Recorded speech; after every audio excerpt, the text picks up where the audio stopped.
Today on Strange and Suspicious.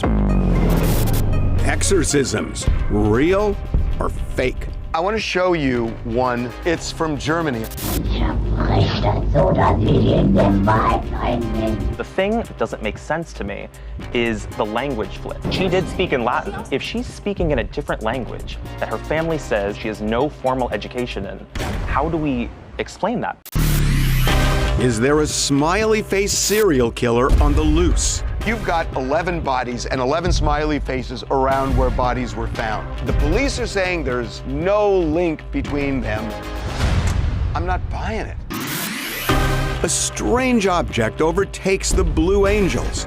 What is it? The thing that's so startling about it is how crisp the motion is, because as a video person, I'm looking at if there's any potential motion blur. It's interesting that we see a pattern with a lot of these unidentified objects that tend to fly over mass events, something like an air show. So it makes me question, is this something that wanted to be visible, that wanted to be seen? Could this shadowy figure be a ghostly guardian angel? So there is a woman who got in a really bad car accident. She took a bunch of pictures by the side door.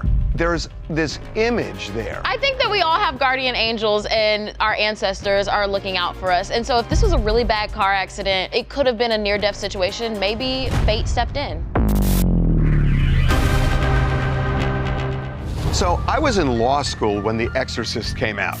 And I remember it didn't scare me and it seemed phony. But then I started looking into actual exorcisms and whether they're real or not. And I gotta say, it made me wonder. I wanna show you one that we found. And it feels Linda Blairy, but not acting Linda Blairy. Ich verspreche das so, dass ich in dem Wald rein bin. Ich trag dir die Rotznase noch so lang, bis es lebt wird. Die saublöde Weib.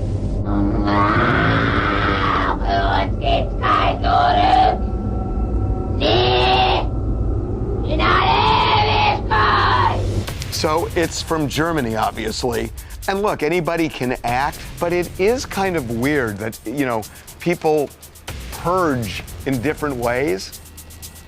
I absolutely believe that demonic spirits can attach themselves to us, and it takes a force that usually normal humans don't have for you to purge it.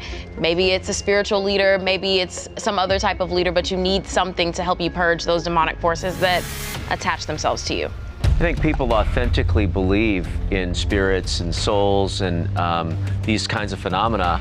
And even within the field of psychology, we're supposed to be sensitive and accepting of differences in how people experience illness culturally and according to religion. And for many people, their rituals have to be consistent with their religion. So instead of it being psychosis, it's now labeled as a possession. As somebody who grew up in the church, this feels pretty familiar to me. I grew up seeing people undergo a process in which demons were being cast out. This is something that Jesus talks about in the Bible as something that is a part of Christianity, is casting out demons.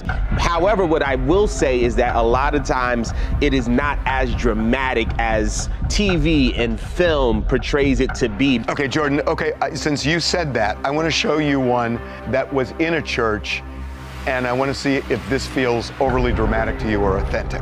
With the sword of the Spirit, I divide soul and spirit, and I separate this woman totally from the demons. You get to face me. I'm not interested in your grunts and groans. I want to know who you are. I want names. I take the sword of the Spirit and cut it through. Who is this? Look at her, Spirit. Are you African? Are you African? I'll go ahead and go. No. Not the evil laugh at the end. This is sort of the idea of like the suggestibility we've talked about, where this feels to me when I watch things like that, almost like you're seeing a hypnotist on stage, like I'm at a magic show, and suddenly somebody, it's walking that line of someone is suggesting something, but you have just enough imagination to want to role play it.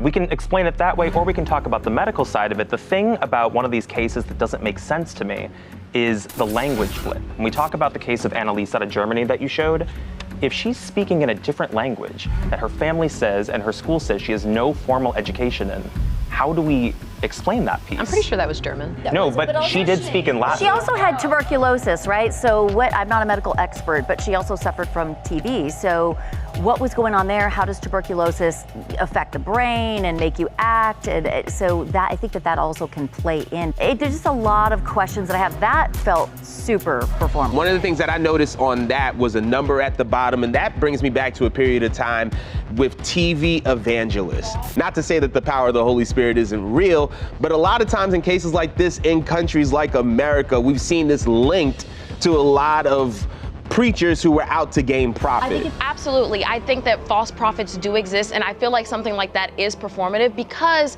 when you see real exorcisms, or if you hear about real exorcisms, they happen in private. It is a closed, secluded area because it is so sacred. It must be kept secret. I think there's two different types of performative. There's the kind where the person is definitely faking it, and there's the kind where the hysteria of everybody around them also doing it. I went to a group one where everybody thought they were possessed. The Catholic Church 100% believes in demons.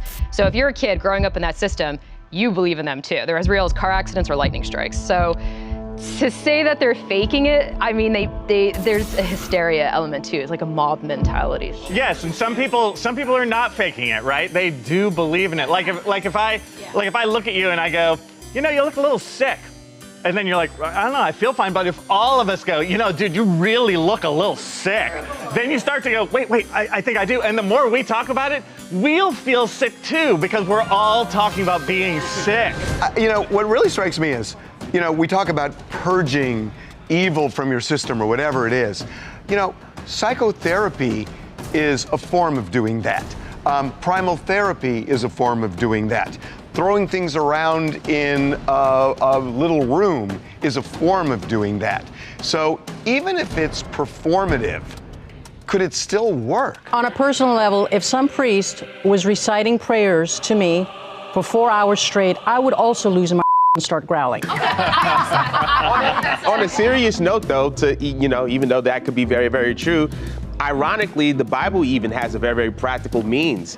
The book of Romans says, you know, be ye transformed by the renewing of your mind. When we talk about Christianity, a lot of it is so supernatural and so out there and so performative, but the reality is you have to get into the habit of change in order for change to occur. And that's something that the Bible promotes as well. For people who do believe, how would you know the difference? I have seen things, somebody who has no kind of like predisposition for a mental health problem or anything like that, and I walk into the room and they sit up and they look at me and they growl at me and they say, get out. And then he's out again. He doesn't remember this, and I don't think he's faking it. So is that a sleep paralysis? You know, how would you know if that was something where that person is partially possessed or not? Is that your scientific evaluation? Coming up, 45 people have turned up dead. These are some of the smiley faces around where bodies were found. A lot of these bodies, they were found in the water sometimes weeks, maybe months after they vanished. The level of decomposition on the body for some of them is not consistent with someone who's been in the water.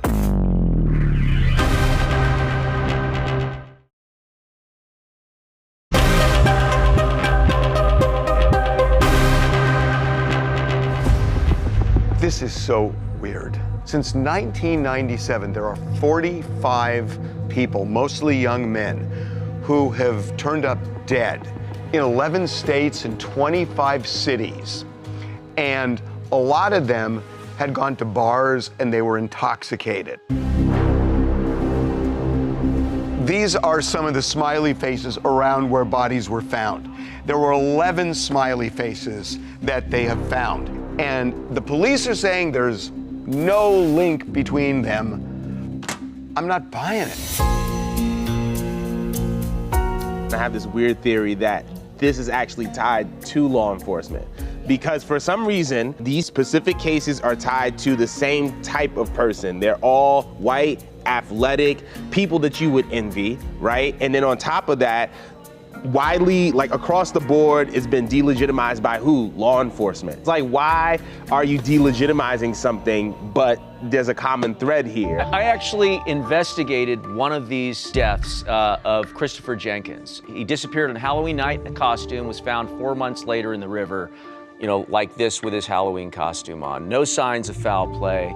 We looked into the Smiley Face killer theory and we debunked it. And we debunked it because in all these 45-something cases, it's not the same Smiley Face. They're saying it's within a mile of where the bodies were found. In many cases, the Smiley Face graffiti had been on the wall for years before. Another thing to point out, though, the Smiley Face is wherever the body was found. But if the body was killed somewhere else, how is the killer gonna know? Is the killer just hanging out to watch the body float till it shows up 2 weeks later and then do a Smiley Face there? That makes no sense. If you've got 11 bodies and 11 smiley faces, even if they're not exactly the same, I'm sorry, that's really weird. I think that it's some type of gang initiation, and let's be real, the biggest gang in the United States right now is the police.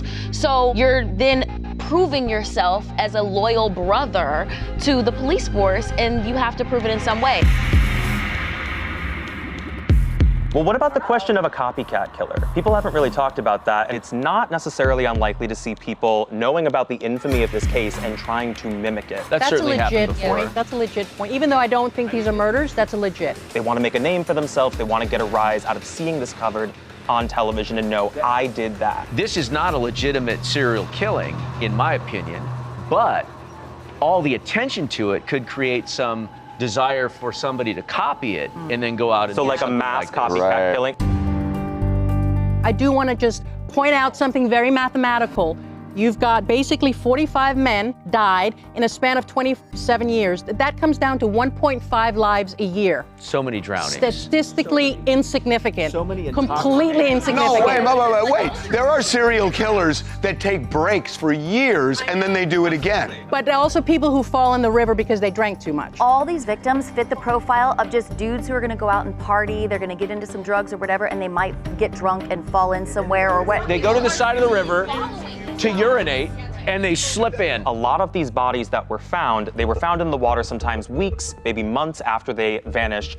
The level of decomposition on the body, for some of them, is not consistent with someone who's been in the water. Cold water, frozen water. In Jenkins' case, he had been in the river for 4 months, but that started October 31st and discovered in February. When reviewing decomposition, there are lots of things like skin slip that can't be determined or can't be preserved. No, decomposition changes depending on the environment. If you think of King Tut, he's 3,500 years old, still looking pretty good. Right? It depends on the environment. It depends on what you're in. In addition to which, why is it men? Because when women drink, they don't leave a bar by themselves. They go with their girlfriends. They get an Uber. They're not so confident and don't feel entitled to walk alone at night. We don't go pee in the river. A lot of these people, they have been sightings. There have been sightings of, oh, there was a creepy van that was close by. Oh, he was about to get into a van if I didn't come and pick him up. And I still think that it was the police theory. I hear what you're saying, but also the police are also very misogynistic. So it could be just a whole bunch of men that are trying to prove themselves so that they can get that higher level of clearance. I mean, as a woman, you've got creeper cars and vans coming up all the time. That starts at age 14, that you have to deal with that as a woman. So the fact that that's happening to a guy and we're shocked, I'm like, well, welcome to the party, pal. Well, it's not payback. Well, no, but what I'm saying is I'm saying that that's partly what you learn to deal with as a woman when you walk on the street. So is a new theory retaliation by a group of women who are tired of this happening? That's actually more plausible than the cops. Coming up. So there was an air show, and there is a strange object that seemed to fly very close to one of the aircraft. That could be so many things. You know other people were filming it. Why are there no other videos? That's actually a good question.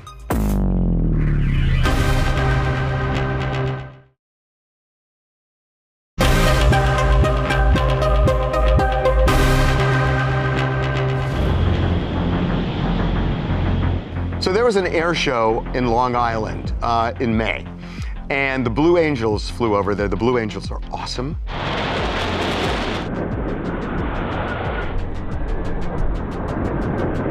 And there is a strange object that seemed to fly very close to one of the aircraft. Here it is. And it moves fast. That could be so many things. I'm still looking at it. I'm still trying to pick it apart, but there could be so Did the pilot notice it? Not so many, actually. I mean, it's not a drone. A drone cannot move as fast as what we saw on this camera. In fact, drones legally aren't allowed to fly more than 400 feet, but they can go much, much higher. We know that, but still, it's interesting that we see a pattern with a lot of these unidentified objects that tend to fly over mass events, something like an air show. You know, it's not that it's an unmonitored space, so it makes me question, is this something that wanted to be visible, that wanted to be seen? It's hard to tell as well, like how close or far away is it to the camera lens? That's what we need to know. Yeah, because you can actually so fast. It's moving so fast compared to that air show, and knowing that the airwaves were probably open and secure for the air show, I feel like it's something out of this world that came in and did not know that an air show was happening that day and got caught. No, but you're saying they did know it was an air show. I believe it's the opposite. I believe they that meant it.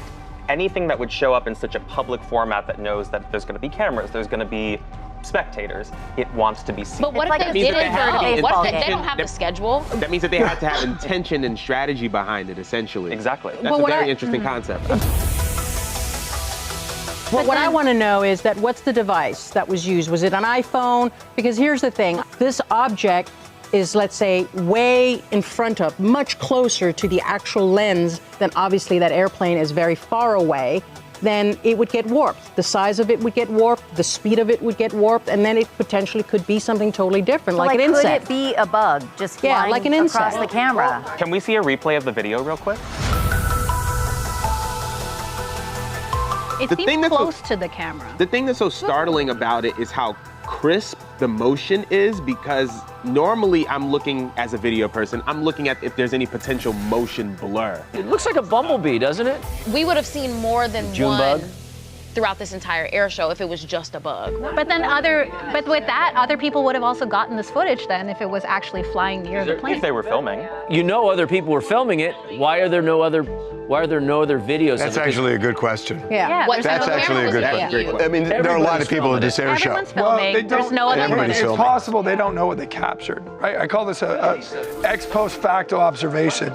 People go back after the fact and they look at their phones and like, oh, I never saw that there before, right? This happens all the time. That's really true, because you wouldn't see it as it happened. No. Yeah, there's so many things I filmed that I don't even look at the footage for years. It looks a lot like a bug. Yeah. And it looks like there's little wings that are flapping. Yeah, that first And that would explain It why. looks a little bit too thick for it to be a bug. Not if it's that close. I don't know. I'm still just like harping on the fact that I'm just so uncertain about this, because as a person, as a New Yorker who has been to Jones Beach, I don't know what this is. And on top of that, because you're in the New York area, this can literally be anything. There's 3 airports in New York. There's LaGuardia, there's JFK, there's Newark, and this is Jones Beach. This is Long Island. I don't even know what be happening in Long Island. So God only knows what's in the sky. That's something they do say about New Yorkers. Of all the things they're concerned about, UFOs are very far down on that list. And that's why they're hiding there.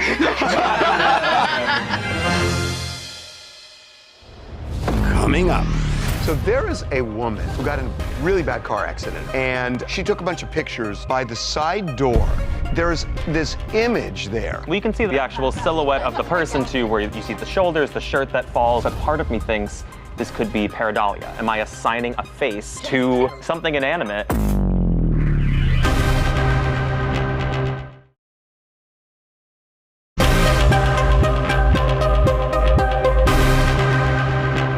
So there is a woman who got in a really bad car accident. Her car was totaled.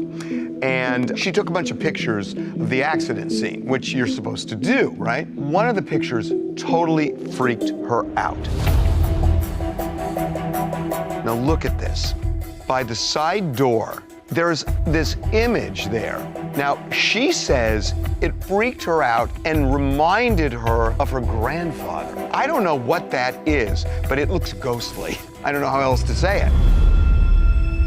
We can see the actual silhouette of the person too, where you see the shoulders, the shirt that falls, but to me, if something like that coincides almost perfectly with an oncoming light, I do question what it is I'm looking at. Am I assigning a face where it doesn't fit? Wait a minute, so you don't think that's the shadow of a person? We thought we saw a face on Mars before, and it was just a rock formation. I won't lie, it looks oddly like a person, but I think we also see that because it's familiar. So this is like the cloud that looks like a penis.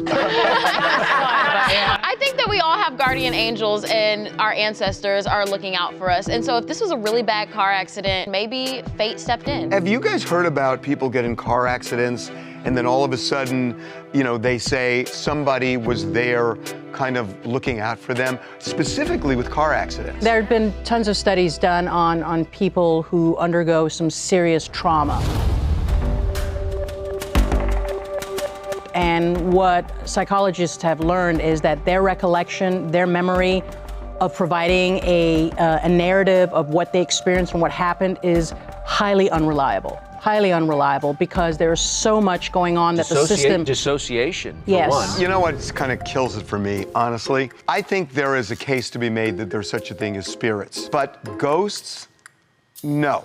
And if that image exists, why aren't we seeing that image all over the place? Why isn't she seeing the image at home when she gets in a fight with her husband, or her kid does something bad, or she's going through some trauma or health issue? You wouldn't see the image of somebody if it's a spirit. And it is very common for human beings. It's a very comforting thing. How many times you've been walking around on a sidewalk with a friend and they're like, that butterfly, oh, that's my grandma saying hi to me. Well, they're crazy. They're just crazy. But it happens all the time. So my point is human beings have shown that we want to look to something for comfort. It's very comforting to say, oh, that's my grandma looking down at me, that bird, that butterfly.